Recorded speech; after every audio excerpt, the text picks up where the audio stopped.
Signs of Mind book, amongst many things in 700-800 pages, Ernest Holmes wrote, "The spiral of life is upward. Evolution carries us forward." Like many others, I too was struck weeping and very patriotic last Wednesday as we stepped into a new political stance, a new national leadership, a rekindling of the light of this nation and the light of this world here in the physical. I am inspired by that to declare today, right now, on this day, that you and I, each of us, step out of what we thought was a never-ending shade, as Amanda Gorman describes so beautifully in her poem, that today is the day we step past the loss we carry, the loss we have carried. Whatever that loss is, whatever that loss looks like, this is the day we leave behind the sea we have waded, the sea we have waded in, to stand tall on the land of the free and to feel safe in our home of divine bravery, where limitations are sent on their way, where fears are held at bay, and peace, health, prosperity, and love are no longer delayed. If we needed a reason, an excuse, some motivation to plan, dream, envision, or set our intention to the work of moving forward, I believe one has arrived, not only for this nation, which Amanda Gorman describes so well, as striving to forge a union with purpose, to compose a country committed to all cultures, colors, characters, and conditions of man and woman, but ourselves as well. I declare today that this purpose has arrived for each of us. And at the most basic level, the purpose of revealing the divinity that is within each and every one of us, personalized and individualized in each and every one of us, so that we experience where it is that we as individuals want to go forward, where we as a family want to go forward, or a community, a nation, a world, where we want to go forward too, with all the possibilities found in the infinite possibilities of the universe there, ready to take, ready to have in our experience. We are bringing forth from beyond the horizon of our self-induced boxes of limitation, and we all have some self-induced boxes of limitation, and not being able to, but just to go past the edges we have put around ourselves, or our communities, or our movement even, this philosophy even. We are always here to go forth, to move forward, to evolve from everything we've learned in this philosophy, in this teaching. It's a transcendent growth for not only us personally, but for the world, for our nation, for our teaching. Yet the dawn is ours before we knew it, she said. Before we knew it, it was there. Why? Because it is within us. And yet, it is always there awaiting us to reveal it, to reveal that divinity that is within, to reveal our highest self. Ms. Gorman goes on to say, somehow we do it. Somehow we've weathered and witnessed a nation that isn't broken, but simply unfinished. And as it is in our nation and other nations around the world, so too is it for us. We are simply unfinished. which is exciting. The adventure, the journey continues. We're not done. We shall never be done, because there is so much more to go forward to go forward with, to go forward in being. You being here,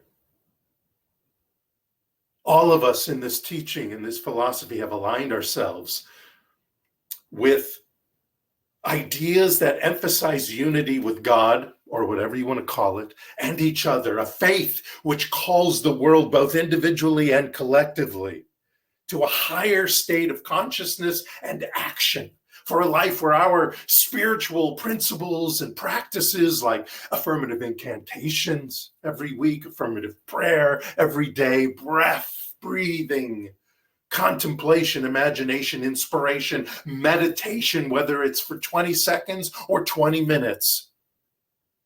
All of those spiritual practices and ideas are available there, right here, right now, to awaken us, to clothe ourselves in, to continuously experience with us, for us, as us, through us, our highest and most divine ideas,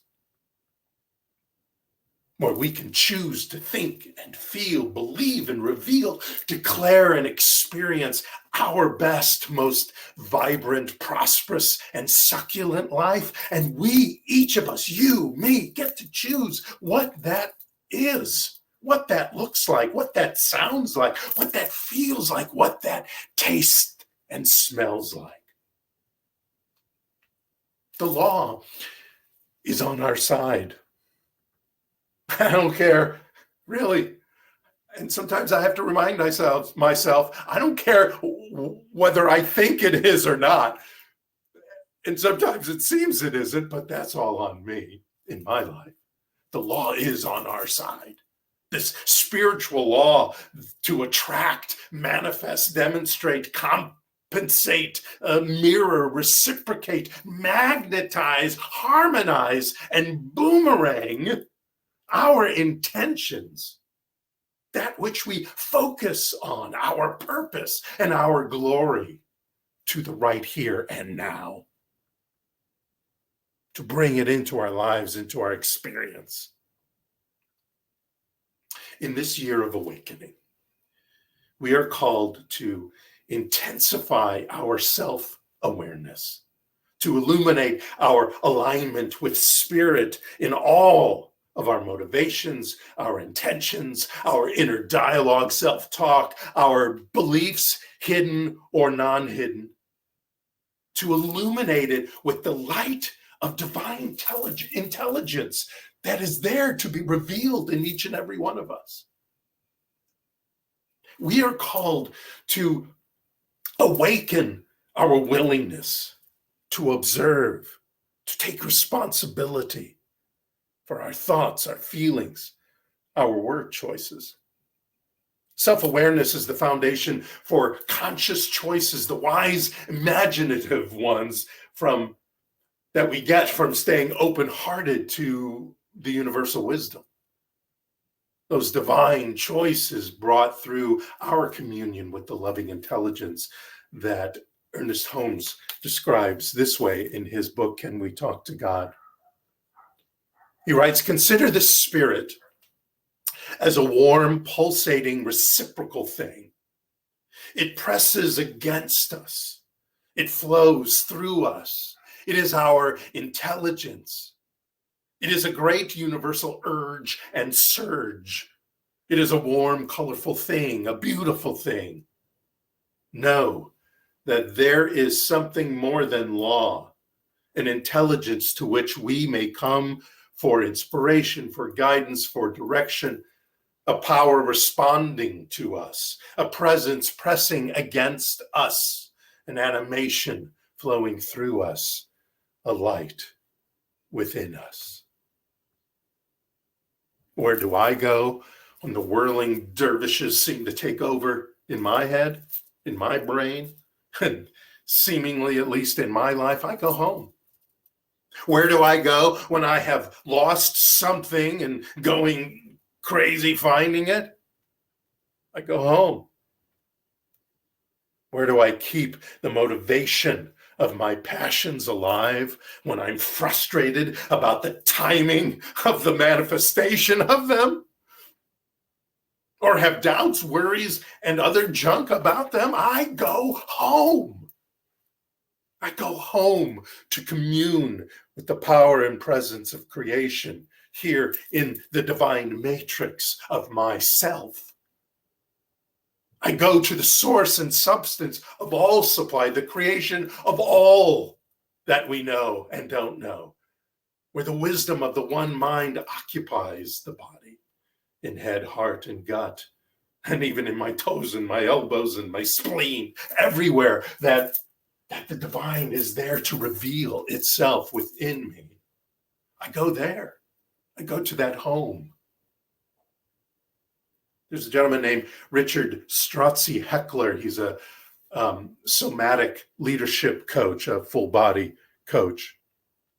And he says, when we connect with the core energy of the body, we contact a vast reservoir of wisdom, compassion, and intelligence that we have neglected over 3 billion years of embodied knowledge of survival, adapting, social intelligence, coordinating intuition, and reciprocity that lies largely unused in us.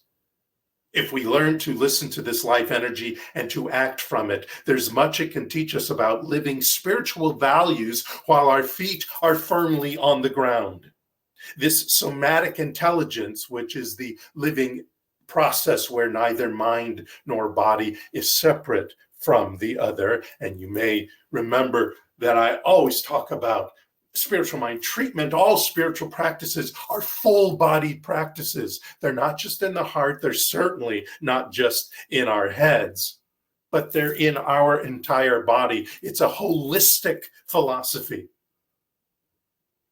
He goes on to say this somatic intelligence affirms the truth of our interdependence, interconnectedness, and a power that lies beyond the self. Though it is a living process, we must choose to get in it like a ride. We must choose to get in it and take the ride. And while on the ride,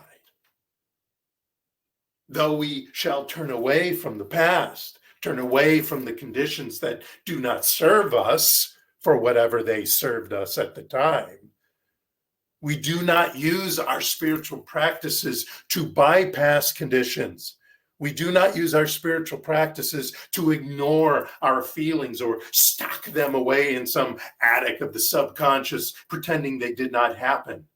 We use our spiritual practices to transcend them, to awaken to what is greater.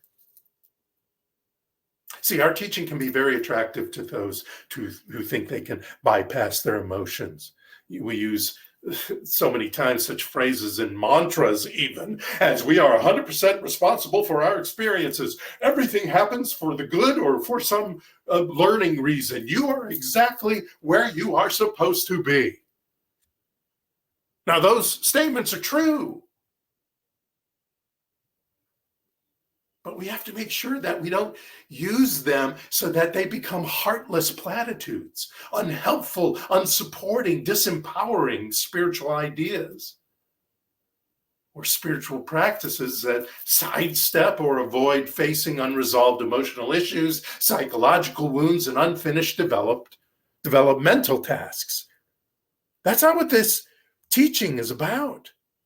As we march forward past the breach of this first month of 2021, let us not deny the complex nature of our lives and of our universe. Let us not deny that we played a role in whatever has manifested in our lives, either individually or as a community or as a nation or as a world.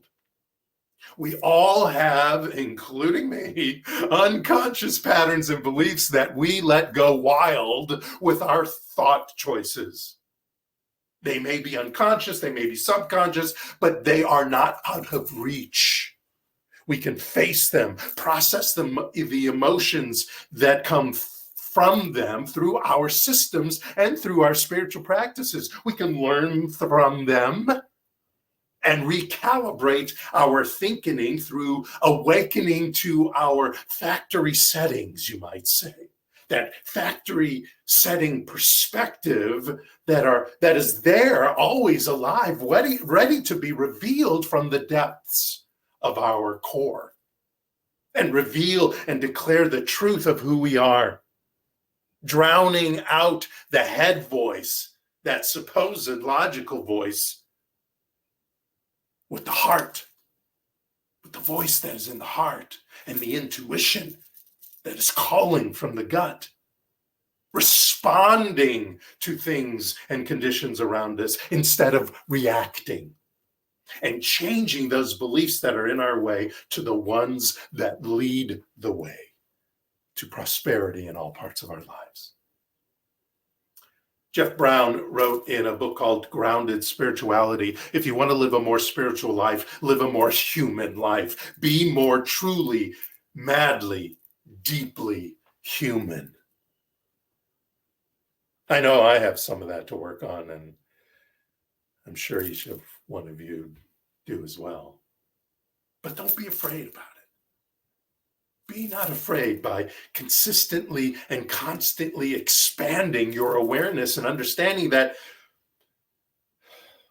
many of us, maybe too many of us, swim in some form of privileged you against me mentality. It's a victim mentality, or any sort of victimhood mentality, or any sort of systematic racism that is going on, sexism, ageism, and those other ism perspectives that get in the way of not only us individually, but us as a nation to move forward.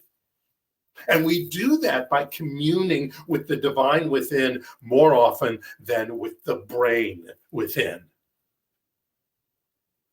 so that we will be able to step up, lean in, do the mental work in not only the brain, but in the heart, in the gut, in the divine matrix. So here are your marching orders. The title of my talk was Forward March. So here are your marching orders. This is, as Ms. Gorman said, the day we step out of the shade, aflame and unafraid. The new dawn blooms as we free it, for there is always light. If only we're brave enough to see it. If only we're brave enough to be it. Be brave enough to be it, to be the divine that is within you, to be the highest you can be, and go forward, always forward. You've got the strength of the powers of creation behind you to get through it, to get past it, and to manifest your best life yet from this moment forward. Believe it, work it, be it, live it. I'll be joining you. So let's go forward and march. Namaste.